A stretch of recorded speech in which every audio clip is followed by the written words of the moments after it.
حدیث نمبر 5566۔ حضرت ابن عمر رضی اللہ عنہ روایت کرتے ہیں کہ رسول اکرم صلی اللہ علیہ وسلم نے فرمایا، کوئی شخص کسی دوسرے آدمی کو اٹھا کر اس کی جگہ نہ بیٹھے، البتہ مجلس میں کشادگی اور وسعت پیدا کرو۔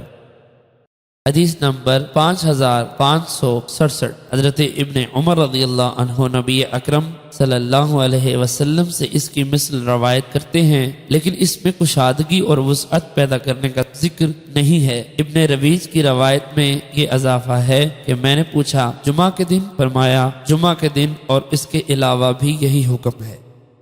حدیث نمبر 5568۔ حضرت ابن عمر رضی اللہ عنہ سے مروی ہے کہ نبی اکرم صلی اللہ علیہ وسلم نے فرمایا، تم میں سے کوئی شخص اپنے مسلمان بھائی کو اٹھا کر وہاں نہ بیٹھے، اور حضرت ابن عمر رضی اللہ عنہ کے لیے جب کوئی شخص اپنی جگہ سے اٹھتا تو آپ وہاں نہیں بیٹھتے تھے۔ حدیث نمبر 5569۔ امام مسلم نے اس حدیث کی ایک اور سند ذکر کی ہے۔